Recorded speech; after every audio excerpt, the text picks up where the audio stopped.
学堂，我是绵绵老师。今天呢，我们要讲的是气声、假声、头声。那么首先来说一说气声。在说气声的时候呢，我想播放一段在2006年我的一张专辑里面的主打歌曲《芒果青青》，我们来听一听前几句的歌词。夏天啊，是你眼里的雨，芒果青青，心儿透明。好，我们听到的歌词是夏天啊，但是在我唱的时候，你听到的声音是这样的：夏天啊，夏天啊，是你眼里的雨，是你眼里的雨。也就是说，在这个声音里面呢，有一种微微的气在包围着。但是呢，我发现很多朋友呢，他们会把这个气声唱的呢变成了漏气。他们会经常是夏天啊，是你眼里的雨，芒果青青，心儿透明，就变成了那种声带闭合非常不好的漏气的唱法。气声这种唱法会在某些特定的歌曲里面很需要，而且非常的好听，但是我们一定要掌握它的度，也就是说在声带闭合很好的情况下发出来的这种气声。我们做一个小小的练习，就是发一个嘶出来。现在是无声的嘶，就是嘶嘶嘶嘶，舌尖顶着这个舌尖顶着牙齿这个上面一点点，在中间嘶嘶嘶。那么有的人会比较死板，就是不要这样用力，放松，嘶嘶嘶，让气流通过去，再快一点，嘶嘶嘶嘶嘶，慢一点，把这个嘶呢再发出一个声音，就是滋滋滋滋滋，但是这个滋呢里面呢会有气流包围着，就是滋滋，听清楚了，不是滋啊滋啊，是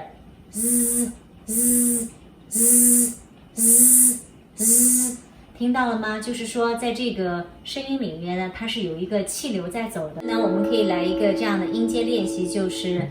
滋滋滋，再找一下嘶嘶嘶，找着气流之后加声音滋滋滋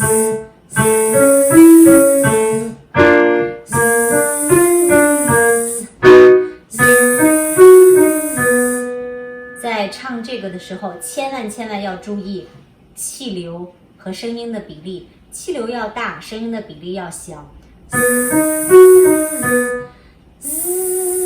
我们再想一下芒果青青，滋滋滋，夏天啊，夏天啊，滋，夏天啊，夏天啊。也就是说，在里面呢，这个声音的这个质感和轻重刚刚合适，又有点气包围着，那这样出来的这个歌唱的声音呢，就显得很温暖，不是那种很死板的那个抠在一起的那种感觉。但是不是什么歌都需要这样的声音，只是在某些特定的歌曲，一些抒情歌里面呢，或者一些要一点淡淡的忧伤，或者要有一点想象力非常浪漫的这样子的歌曲，多半会用到这样子的气声。这种无声的嘶和有声的滋呢，加起来做交替的训练之后呢，不只可以让我们找到声带闭合非常好的一个气声的唱法，最重要也可以练习我们的气息。我记得在之前我讲气息训练的时候讲到了狗哈气，但是这一条呢也可以练气息，嘶滋滋滋滋。那么这是短的，我们可以练得很快，滋滋滋滋滋。那我们可以练慢一点，也就是说练长的气息，吸气，滋。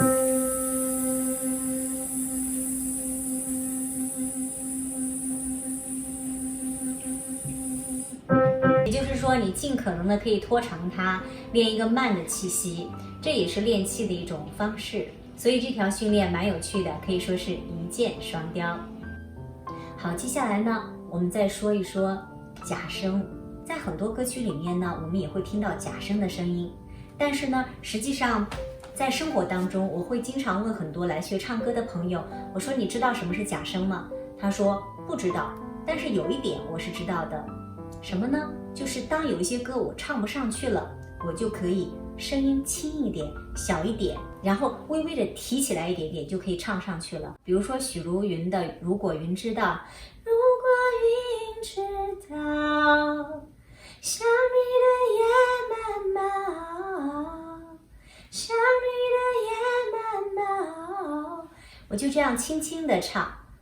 我只要轻一点就可以唱上去了。好，那么关于这个假声呢，我们再听一听芒果轻轻的后半部分。领悟吧，缘来缘去，听说受伤一次就多懂个道理。注意了，为什么还是一样的结局？轻轻说。这个轻轻说呢，我在唱的时候当时用了混声。今天我讲这一课呢，为什么把假声和头声放在一起？因为我特别推崇的是在唱假声的时候加上头声，加上头声的这个声音呢，唱的假声呢就显得比较相对来说比较扎实一些。即便是想要一些那种假声是轻盈的，不要那种太亮的，那也是在有了头声以后呢，也会让我们的声带闭合比较好，不会说像我们听到之前那种轻轻说说这种说气声加这种假声，这个假声呢是在这个声音的发声的闭合非常不好的情况下发出来的，所以这种假声呢，你起初唱的时候你不觉得有什么，而且很多人分不清楚，他觉得这个声音和那个我之前唱的声音好像差不多，没多大分别，但是是在肌肉上有很大的分别。如果你一直都是类似于不只是这种歌了，轻轻说，或者是如果云知道，想你的夜漫漫，你听起来效果好像跟那个刚才这句听起来也是那种轻轻的那种声音，哎，有点气声的。但是我想告诉大家，刚才唱的这一句完全是声带闭合不好，又在撒气又在漏气，然后很假的一种声音。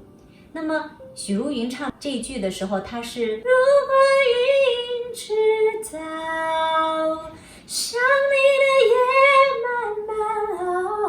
漫，是在这个气声里面是有头声的，这样连接起来的，所以说听起来有虚一点的声音，也有扎实一点的声音，而且还有微微的气声。所以呢，可能你们在听觉的部分要分得很清楚，对于初学者来说非常非常的难。但是如果我们不巧一直是用了那种声带闭合不好的那种方式，如果云知道，还有刚才那种轻轻说对不起，如果一直这么唱，虽然通过麦克风话筒出来的效果好像差不多，但是长年累月下来，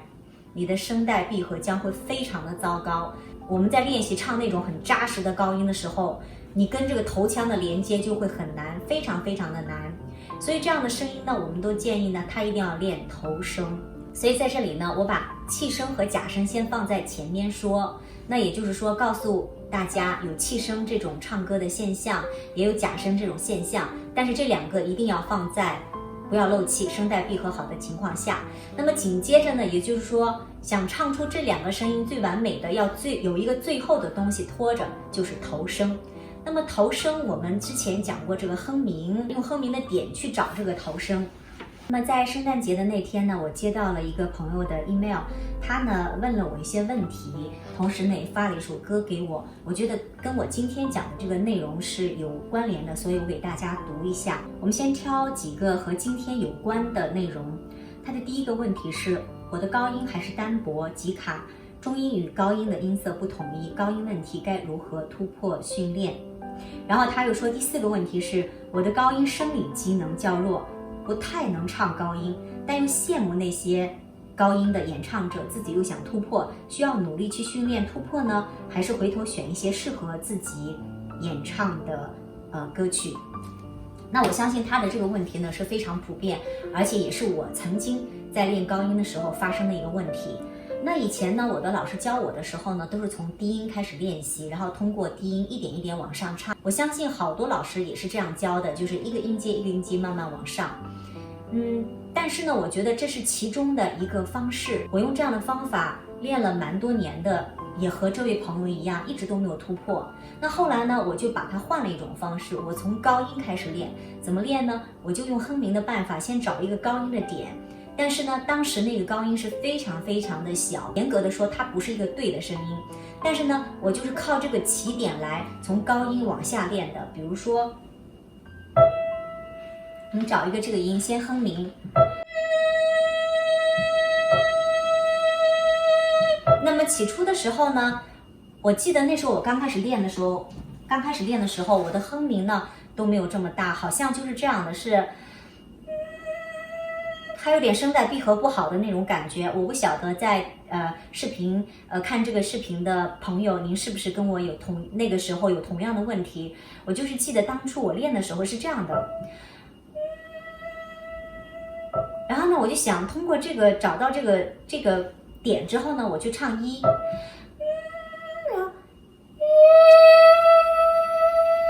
很小的声音，一点点，而且大家也听出来了，这种声音完全也是声带闭合不好。但是随着练的时候呢，我的哼鸣就变成这样了，从起初的有点抖很小，就变成了。那么我怎么练的呢？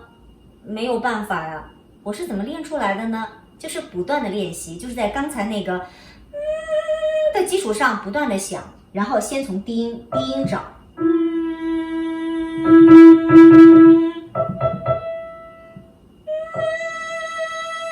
copy 复制刚才的这个肌肉状态，把这个低音的肌肉状态复制到这个上面。这个我们之前已经讲过了，就是8度。那通过这个8度呢，然后我就觉得，哎，这个声音可以扎实了。然后把嘴巴打开，慢慢打开。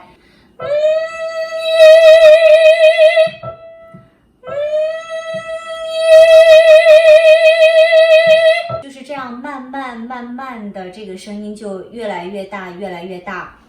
就是通过这样练的。那么大家可能感受到，就在我练的时候，从起初小小的，有点假声微弱的，好，然后但是又靠近头腔的一点点微弱的声音，然后慢慢变得越来越强。所以说我是不断的去 push 这个高音的这个头声，但是这个头声起初是很假的。那我就想送大家一句话，把假的练成真的。那我也要送大家另外一句话，把真的练成假的。为什么这么说呢？我们知道为什么我们在唱歌的时候，很多时候低音到高音连接起来，觉得这个高音的肌肉不发达，因为在低音的时候你唱的太实了，北方人说太实诚了，太实在了。那么所以我要送你的这句话就是把真的唱成假的，也就是说你以高音为基点来唱，而不是以低音为基点。比如说你以低音为基点的话，你会这样唱，一开始我们先不管声带闭合，什么都不管，我们就管很多人大多数常犯的毛病是这样的，然后到这儿了，一高音缩回去了，这完全不在调上。那么你应该怎么练呢？如果你的声音目前现在是那么请你到你的低音的时候换算一下，把高音的肌肉再拷贝到低音。我们想一想，在8度训练的时候，我是说我们拷贝，我们复制低音的肌肉到高音。那么现在是我们复制高音的肌肉到低音，再复制一次。那么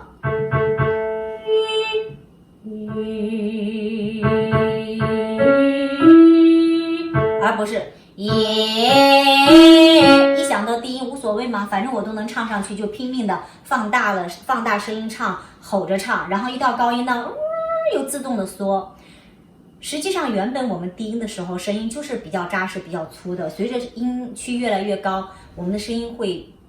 音色听起来会越来越窄，已经本身就有这种差异了。如果你再肆无忌惮的不去计算一下，然后就是由着自己这样唱的话，你就是到后面听起来这种反差会很大，你就觉得你跟后面的声音是两节子，就是两半接不上。那么，所以我现在给大家出的主意就是说，以高音为基点，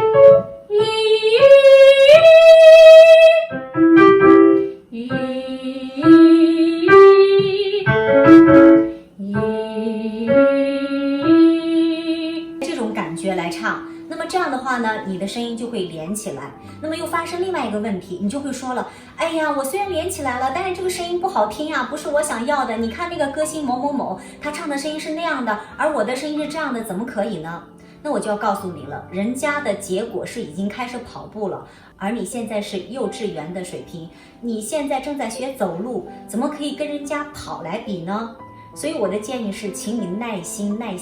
要承受在你练习的过程当中，这种声音小的不完美的声音，让你着急的声音，你要忍耐住，就是这样声音小小的，慢慢的一点一点的把这个假的声音，很虚弱的声音越练越亮，越练越真实。所以这就叫把假的唱成真的。那通过这样练习的时候，你慢慢从上往下你呢，首先有一个通道了，它是通的了，就是高音、中音、低音它是通的，但是这个音呢是微弱的，可以说不是完全正确的声音。但是我们现在不是追求完全正确的声音，我们是现在让你如何从低音到高音这个头腔的这个通道如何通，我们先把它通上去，虽然微弱，但是我们先上去之后呢，我们再慢慢的想办法开始在音量上再练习我们的音量。如果你因为总是堵在某一个音阶上，你从来都没有上去过那个高音，哪怕是微弱的一点点高音，你都没有唱上去过，你的头腔的肌肉怎么能发达呢？所以你要不断的练。我经常跟他们开玩笑说，我们练哼鸣，就像里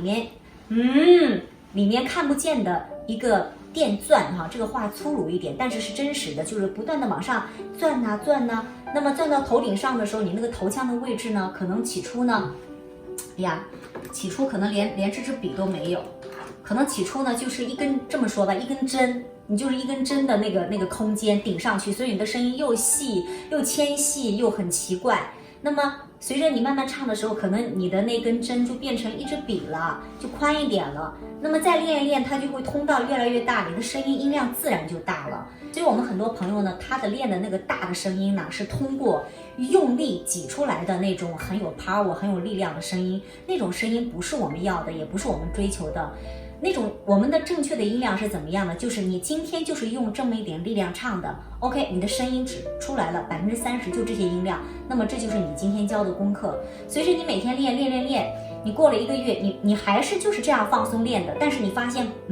你的音量的分贝增加到40%了。但是你并没有做任何的东西，你并没有说去故意特意去僵硬的去挤这个音量去用力，而是还是跟现在一样，但是它自然的这个音量就扩出去了。所以说我们自然的大的音量是我们所追求的，而不是说你为了达到某位歌星的那种唱法的音量，你拼命的去挤你的声音，这是2个概念。其实今天这一课的主要内容呢，就是交代一下气声和假声，我们要在一个声带闭合好的状态下去唱，千万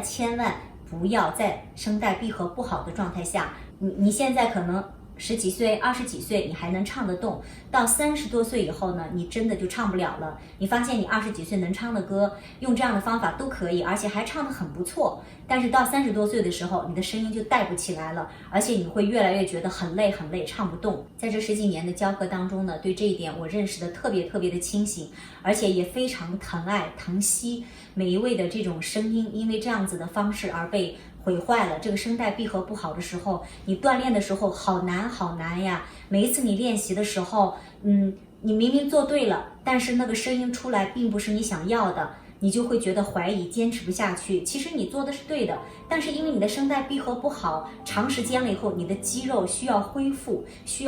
那个弹力，所以呢，你要给自己信心。头腔也是，你很少唱到那个高音，你的头腔很弱的，你要拼命的在那个高音上面练。我建议就是很多朋友还会提出这个问题，说低音怎么练？你先把高音练好，高音练完之后回头再练低音，因为低音比高音还难练。很多人说要来跟我学唱高音，我就微笑着对他们讲说，你错了，将来有一天你的高音很快突破的时候，你会告诉我你想练的是低音，因为那时候低音下来是非常难的。当你有声音位置的时候，唱高音你掌握好了是容易的，而唱低音的时候反而是更难的。所以在这里呢，我也回复这位观众朋友的来信，就是说你一定要在你的头腔的这个肌肉方面，头腔的腔体方面要拼命的练习，要猛烈的练习，而不要再回到说，哎，我唱完低音，然后怎么去接，然后怎么一个混声，现在还谈不上混声，现在拼命的先在高音区、头腔区先不停的就不断的让它越来越 strong， 越来越 strong。你做的事情唯一能做的就是这一个。随着你的头腔腔体的越来越发达，你会发现往下走的时候非常容易，连接起来非常的 easy， 非常非常的简单。那我用的这个方法是迂回式的方法，通过这个方法呢，我一下就把这个高音突破了。这是我自己亲身的经历，也通过这一个方案呢，我也帮在美国湾区的很多爱好唱歌的朋友唱到了高音。他们之前的问题都跟你们一样，都跟这个提问题的观众朋友是一模一样的。所以呢，希望您给自己一点时间，还有就是耐心。除了耐心之外呢，就是非常勤力的练习，不要只是说。很多朋友只是说，哎，我喜欢唱歌，但是他练得很少。你问他每天练多少？哎呀，我好多天了，可能练一次。你想一想，那些歌星、那些歌手，声音条件本身就那么好，人家每天还那么勤力，你不需要练太长时间。如果每天能够保证有半个小时的话，是非常好。特别忌讳在练歌的时候，今天想起来了，恨不得唱一天、半天、7、8个小时，那么想不起来了，好多天都不唱。这样的话，你对嗓子的这种肌肉、这种活动是完全是不在那个状态。那么在节目最后呢，我想放一段他唱歌的录音。在圣诞节那天呢，我收到这首歌，心情好极了，因为这位朋友声音真的很好听，1/3的音量来唱这首歌，再轻一点，然后再按照我刚才提醒的那个，在那些基本功再练习一下，相信你很快会突破。但是你一定不要求说，当你减轻了音量以后，有你现在唱出来的声音这么美，这么好听。因为我们现在在训练的过程当中，不是为了追求最后的那首歌的结果，你要先把你的肌肉调整对，所以先不要管唱出来的歌好不好听，你先把它退回去1/3，